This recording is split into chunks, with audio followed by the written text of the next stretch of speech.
សួស្តីអ្នកទាំងអស់គ្នាជួបជាមួយនឹងនាងខ្ញុំអ្នកគ្រូមីនសុគៀងថ្ងៃនេះខ្ញុំនឹងបង្រៀនភាសាកូរ៉េកម្រិតដំបូងតាមរយៈសៀវភៅ Hangugo Pyojun Kyuje 1នៅក្នុងសៀវភៅ Hangugo Pyojun Kyuje 1គឺមាន4ចំណុចធំនៅក្នុងការស្វែងយល់ភាសាកូរ៉េទី1គឺចំណុចទី1ធំគឺយើងស្វែងយល់អំពីម៉ូមស្រៈហើយនឹងឆើព្យញ្ជនៈទាំងអស់នៃភាសាកូរ៉េនិងចំណុចទី2យើងនឹងស្វែងយល់អំពីរបៀបនៃការផ្សំផ្គុំព្យាង្គនីមួយៗនៃភាសាកូរ៉េនិងចំណុចទី3យើងនឹងរៀនស្វែងយល់តាក់ទងជាមួយនឹង Kibun Moum ដែលភាសាខ្មែរគឺយើងនិយាយថាជាស្រៈធម្មតានិងចំណុចទី4យើងនឹងនិយាយអំពីIjung Moum ដែលភាសាខ្មែរគឺយើងហៅថាស្រៈផ្សំអញ្ចឹងសូមចូលទៅចំណុចមួយធំទាំងអស់គ្នាអូខេចំណុចមួយធំគឺយើងនឹងនិយាយអំពីស្រៈហើយនឹងព្យញ្ជនៈទាំងអស់នៅក្នុងភាសាកូរ៉េនៅក្នុងភាសាកូរ៉េគឺយើងមានស្រៈហើយនឹងព្យញ្ជនៈសរុបទាំងអស់គឺ40តួអញ្ចឹងសម្រាប់កឡោន3កឡោនខាងលើនេះគឺជាកឡោនព្យញ្ជនៈនិង3កឡោនខាងក្រោមនេះគឺជាស្រៈអញ្ចឹងសម្រាប់ព្យញ្ជនៈនៅក្នុងភាសាកូរ៉េគឺមានស្រៈឌិស័យឬក៏ស្រៈធម្មតាចំនួន14តួសំទោសព្យញ្ជនៈធម្មតាគឺចំនួន14តួហើយនឹងព្យញ្ជនៈផ្សំគឺមានចំនួន5តួសរុបទាំងអស់គឺ19តួសម្រាប់ឯស្រៈវិញគឺយើងមានស្រៈធម្មតាឬមួយក៏អាចនិយាយបានថាស្រៈនិស័យនិងមួយទៀតគឺជាស្រៈផ្សំឬមួយក៏អាចនិយាយបានថាជាស្រៈដែលមានសម្លេងពីរព្យាង្គដែលស្រៈធម្មតាឬក៏ស្រៈដែលមានសម្លេងមួយព្យាង្គគឺមានចំនួន10តួហើយនឹងស្រៈដែលមានសម្លេងពីរព្យាង្គឬក៏អាចនិយាយបានថាស្រៈផ្សំគឺមានចំនួន11ព្យាង្គអញ្ចឹងសម្រាប់ស្រៈនៅក្នុងភាសាកូរ៉េសរុបទាំងអស់គឺមាន21ហើយព្យញ្ជនៈសរុបទាំងអស់គឺមាន19តួអញ្ចឹងនៅក្នុងភាសាកូរ៉េយើងមានតែស្រៈនិងព្យញ្ជនៈបូកសរុបចូលគ្នាមានតែ40តួតែប៉ុណ្ណោះអញ្ចឹងខ្ញុំនឹងធ្វើការសាកល្បងអាននៅសំឡេងព្យញ្ជនៈហើយនឹងស្រៈជូនអ្នកទាំងអស់គ្នាគឺនឺធឺឬបឺភឺស៊ឺអឺឈឺហឺខឺធឺភឺឈឺគឺទឺពឺស៊ឺជឺអ្នកទាំងអស់គ្នាដឹងថាហេតុអីបានជាខ្ញុំបំបែកព្យញ្ជនៈទាំងអស់នេះបែបនេះទេដោយសារតែនៅក្នុងភាសាកូរ៉េព្យញ្ជនៈភាសាកូរ៉េគឺមានការបែងចែកសំឡេងធម្មតាសំឡេងសកតឬក៏សំឡេងធ្ងន់ដូច្នេះហើយគឺខ្ញុំបែងចែកដូចជាសំឡេងគីយ៉កដែលយើងអានចេញជាសោនគឺជាសំឡេងធម្មតាគឺជាសំឡេងសកតហើយនឹងមួយទៀតគឺជាសំឡេងធ្ងន់គឺអញ្ចឹងសូមម្ដងទៀតគឺ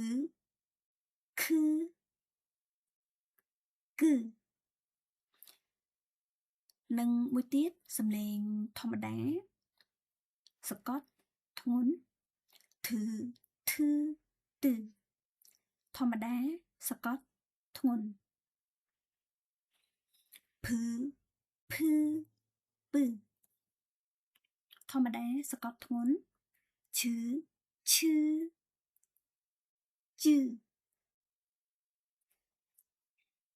អញ្ចឹងសូមអានម្ដងទៀតគឺធឺទឺ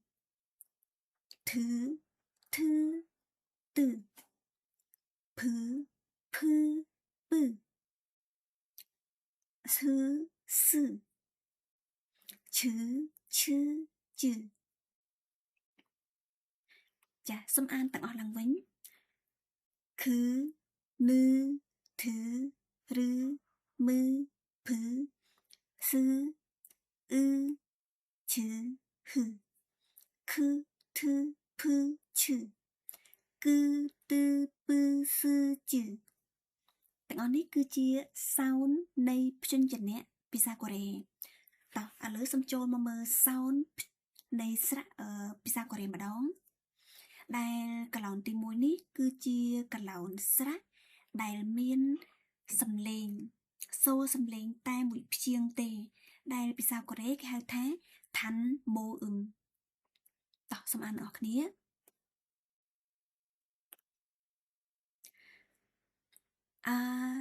អាសូមតបម្ដងទៀតអាអូអូអ៊ូ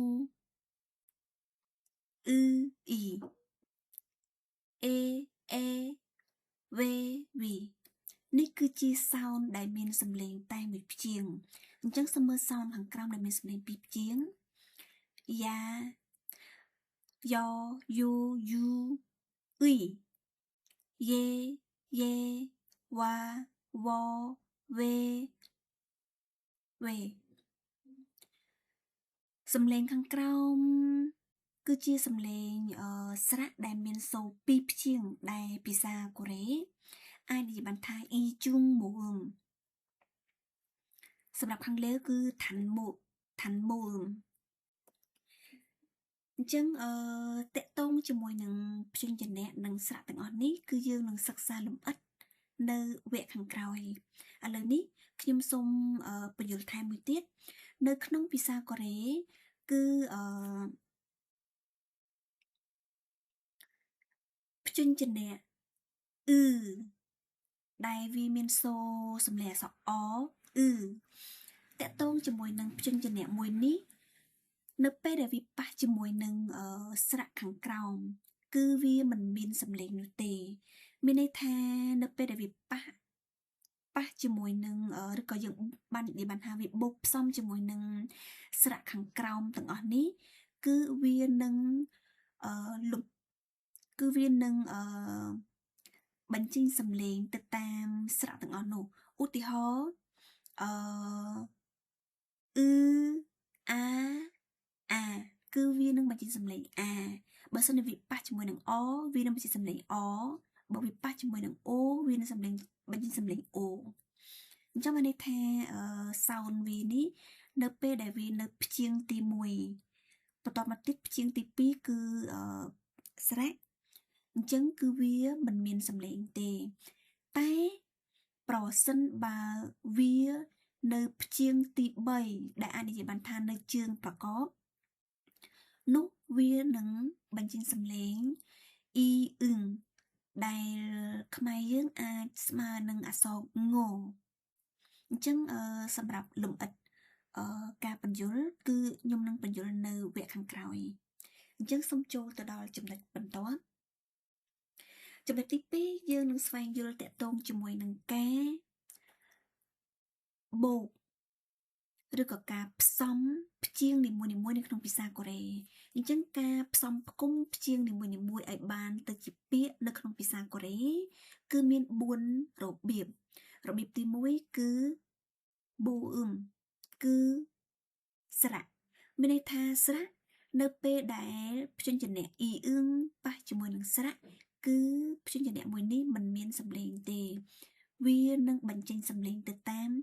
ស្រៈដែលបូកជាមួយនឹងវាឧទាហរណ៍ដូចជាអ៊ឺ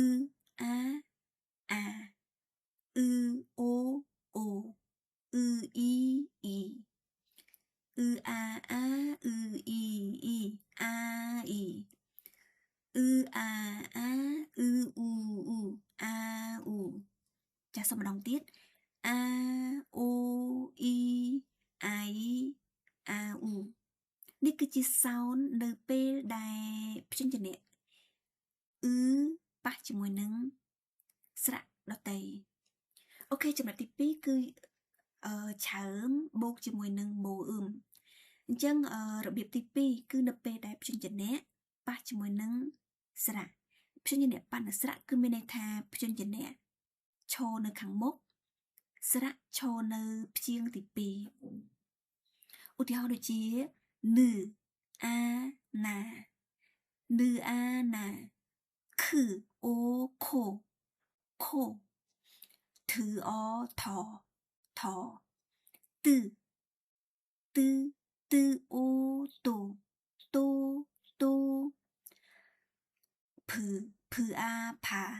ភឺអូភូផាភូសម្បានម្ដងទៀតណាខូថតូផាបូផាបូនិងសោនរបៀបទី3គឺស្រៈបូកជាមួយនឹងព្យញ្ជនៈអញ្ចឹងកំឡុងពេលនេះគឺខាងលើនេះគឺអាចនិយាយបានថាជាស្រៈហើយអញ្ចឹងនៅពេលដែលវាប៉ះជាមួយនឹងព្យញ្ជនៈមានន័យថាតួនៃស្រៈខាងលើនេះមានជើងប្រកបព្យញ្ជនៈនឹងចូលជាមួយគឺបែបនេះអញ្ចឹងអានិងនីអឿនអានិងណូអានអ៊ូអ៊ូនិងនីអឿនអ៊ុនអ៊ុនអ៊ីនិងភីបគឺស្មើនឹងព្យញ្ជនៈប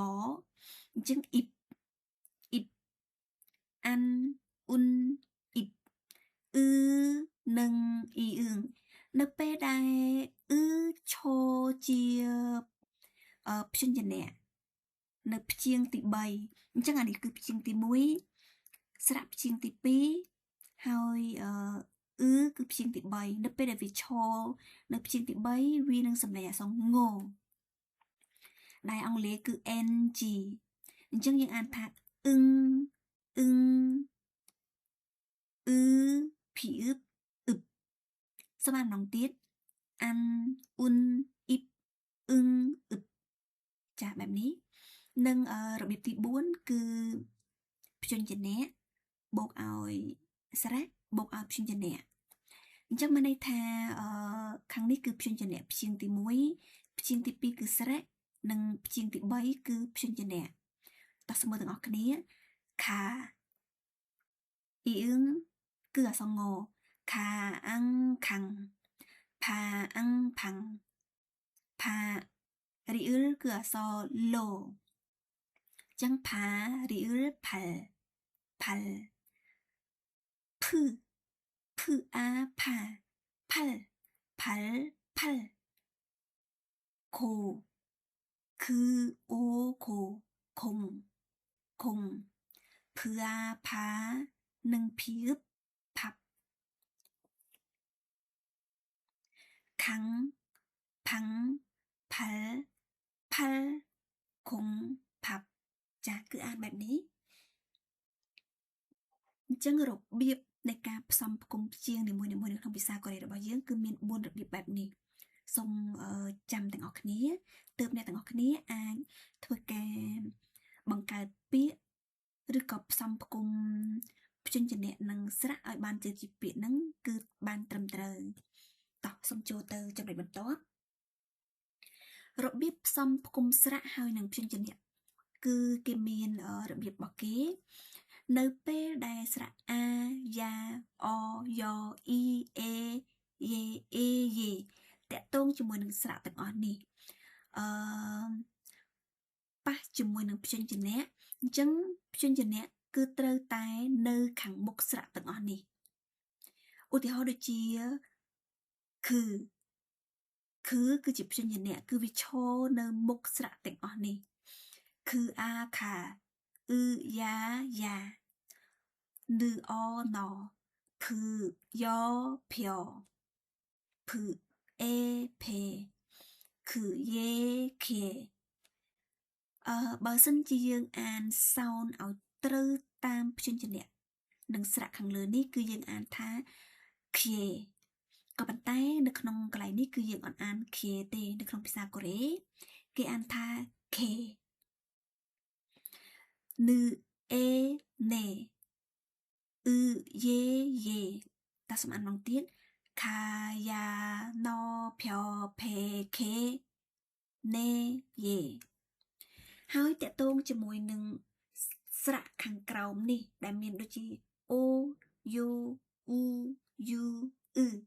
អញ្ចឹងព្យញ្ជនៈរបស់វាគឺត្រូវតែនៅខាងលើនៃស្រៈទាំងអស់នេះឧទាហរណ៍ដូចជា ko ryo su yu ជាដើមអញ្ចឹងនៅពេលអ្នកទាំងអស់គ្នាដឹងពីរបៀបនៃការផ្សំផ្គុំស្រៈនិងព្យញ្ជនៈនៅក្នុងភាសាកូរ៉េដោយយើងមើលទៅលើរាល់ស្រៈទាំងអស់នេះគឺព្យញ្ជនៈនៅឈរខាងមុខនិងស្រៈទាំងអស់នេះព្យញ្ជនៈគឺដឹងតែនៅខាងលើនៃស្រៈទាំងអស់នេះឲ្យតែអ្នកទាំងអស់គ្នាដឹងពីចំណុចទាំងអស់នេះអ្នកទាំងអស់គ្នាងាយស្រួលនៅក្នុងការបង្កើតនិងផ្សំផ្គុំស្រៈនិងព្យញ្ជនៈដោយមិនឲ្យខុសនោះទេតោះសូមចូលទៅចំណុចបន្ទាប់យើងនឹងស្វែងយល់តាក់ទងជាមួយនឹង Kibun Moum Kibun Moum អាចនិយាយបានថាជាព្យញ្ជនៈធម្មតាតោះព្យញ្ជនៈធម្មតារបស់យើងគឺមាន10តួមានដូចជា a ya o yo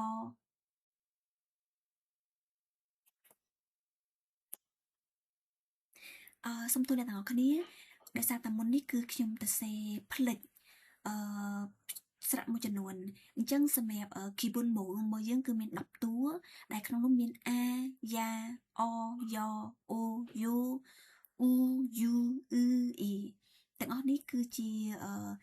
ស្រៈទាំង10តួរបស់ Kibun Moum អញ្ចឹងតកតងជាមួយនឹងរបៀបនៃការសរសេរនិងឧទាហរណ៍ជាក់ស្ដែងខ្ញុំនឹងបញ្យល់និងបង្រៀននៅវគ្គក្រោយអញ្ចឹងខ្ញុំសូមធ្វើការដឹងទូទ្រោះតកតងជាមួយនឹងស្រៈនៃចំណុចទី3នេះឥឡូវចំណុចបន្ទាប់គឺជាការស្វែងយល់នៅស្រៈដែលមានសំឡេងពីរព្យាង្គដែលគេហៅថា Ijung Moum ឬក៏អាចនិយាយថាស្រៈផ្សំអញ្ចឹងនៅក្នុងស្រៈផ្សំគឺយើងមាន11តួដែលយើងអាចអានទី1គឺ e ye សំឡេងពីរហ្នឹងក៏ដូចគ្នា e ye សម្រាប់មួយនេះវារៀងលើកបន្តិច e ye wa we wo we wi សូមម្ដងទៀត e ye wa we wo we wi តកតងជាមួយនឹងចំណុចIjung Moum នៅក្នុងភាសាកូរ៉េគឺមាន11តួអញ្ចឹងតកតងជាមួយនឹងចំណុចលម្អិតតកតងជាមួយនឹងរបៀបនៃការសរសេរក៏ដូចជាឧទាហរណ៍ជាក់ស្ដែងគឺយើងនឹងសិក្សាលម្អិតនៅមេរៀនក្រោយអញ្ចឹងថ្ងៃនេះខ្ញុំសូមបញ្ចប់មេរៀនត្រឹមថ្ងៃនេះសូមអរគុណអ្នកទាំងអស់គ្នាដែលបានយកចិត្តទុកដាក់ស្ដាប់មេរៀនរបស់ខ្ញុំតាំងពីដើមរហូតដល់ចប់អញ្ចឹងសូមជួបគ្នានៅពេលក្រោយថាមេតូម៉ាណៃអញញង